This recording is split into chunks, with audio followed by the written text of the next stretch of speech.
அஸ்ஸலாமு அலைக்கும். இன்றைக்கான சோர்ஸ் பார்ப்போமா. இன்றைக்கு வந்து ஸ்ரீலங்கன் இந்த அக்கலை ரெசிபி எப்படி செய்யணும் பார்ப்போம். இதுக்கு வந்து நீங்கள் சாப்பாட்டு அரிசி எது வேண்டாலும் எடுத்துக்கொள்ளணும். சம்பா நாட்டு அரிசி. நான் நாட்டு அரிசி தான் எடுத்துக்கணும். இதை நீங்கள் கல் போக நல்லா அரைச்செடுத்து அதை காய வச்சு நீங்கள் வறுத்தெடுத்துக்குவோம். வறுத்தெடுத்த பொருள் ஒரு மில்லில் சரி ஒரு மிக்ஸி ஜாரில் சரி கொடுத்து பவுடர் இல்லாமல் துண்டு துண்டாக கொஞ்சம் குறகுறப்பாக அரைச்செடுத்துக்கோங்க. அரைச்செடுத்த மாவோடு நீங்கள் உங்களுக்கு காரத்துக்கேற்ப மிளகுத்தூள் சேர்த்துக்கொள்ளணும். நான் வந்து கடல் பண்ணின மிளகுத்தூள் தான் சேர்த்துட்டேன். சேர்த்த போகிற இதெல்லாம் நல்லா கலந்துட்டுக்கணும். கலந்துட்ட போகிற இன்றைக்கு 1 கிலோ மாவில் தான் செய்ய போகிற இது கலவான சீனியை நாங்கள் எடுத்துக்கணும். சீனி வந்து ஒரு 550 கிராம் போல் இருந்தால் போதும். 50 கிராம் வந்து மெல்ட் பண்ணுறதுக்கு.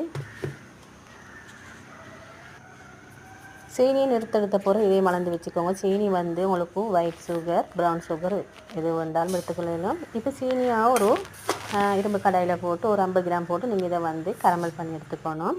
சீனியை போட்ட பிறகு இது எந்த ஸ்பூனும் இல்லாமல் இன்னப்படி கரமல் பண்ண அப்படியே விட்டுடுங்க. அது ஓரமெல்லாம் நல்லா கரமல் ஆகி வர சொல்ல உங்களுக்கும் இதுக்கு தேவையான அளவு தண்ணியும் சேர்த்துக்கொள்ளலாம். கொஞ்சம் ஹாட் வாட்டர் சேர்த்துக்கோங்க. அப்போ தான் இது வந்து அவசரமாக மெல்ட் ஆகிடும். இப்போ இதை வந்து ஒரு ஸ்பூனால் இன்னப்படி கலந்துட்டுருக்கோம். கட்டி எதுவும் இல்லாமக்கி. சீனி வந்து நல்லா கருகிறாமைக்கு நீங்கள் பார்த்துக்கோங்க. கருகினா இருக்கும்போது தான் கசப்புத்தன்மை வரும். இதுக்கு தேவையான ஒரு 2 கப் அளவு தண்ணி ஊற்றிக்கோங்க. ஊற்றின போகிற இப்போ இதை விட நீங்கள் சீனி சேர்த்துக்கணும். சீனி வந்து அந்த இனிப்புக்கேற்ப நம்மளும் சேர்த்துக்கொள்ளலாம்.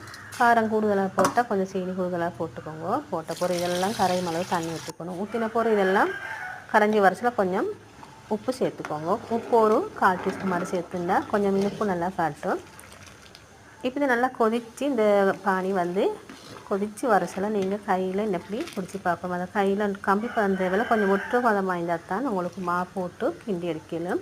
இது வந்து சில பேருக்கு வந்து இந்த கல் போல் வரும். இந்த கல் போல் இல்லாமல் உங்களுக்கும் நல்ல சாஃப்டாக இந்த அகலை ரெசிபி செஞ்சுக்கிறேன். அடுத்து வந்து மாவை வந்து நீங்கள் கொஞ்சம் கொஞ்சமாக போட்டு இன்னப்படி ஒரு ஸ்பூனால் கலந்துட்டுக்கோங்க. உங்களுக்கு இந்த பானி வந்து மிச்சமாக இருந்தால் கொஞ்சம் எடுத்து வச்சுக்கோங்க. இப்போ மாவு இன்னப்படி எல்லாம் அந்த பாகு வந்து படுற அளவுக்கு இன்னப்படி நல்லா கலந்துட்டுக்கோங்க.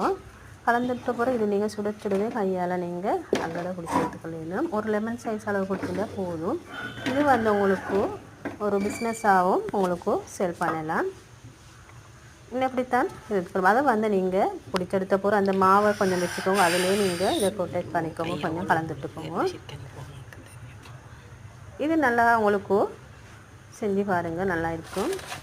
ஒரு ப்ளெயின் டீகளோடையும் சாப்பிட்றதுக்கு நல்லா இருக்கும். ஈவினிங் டைமுக்கு உங்களுக்கு இந்த மாவை வந்து பவுடர் பண்ணி வச்சுருந்தா உங்களுக்கு வேண்டிய டைமுக்கு இந்த ரெசிபியை உங்களுக்கு செஞ்சு எடுத்துக்கொள்ளலாம்.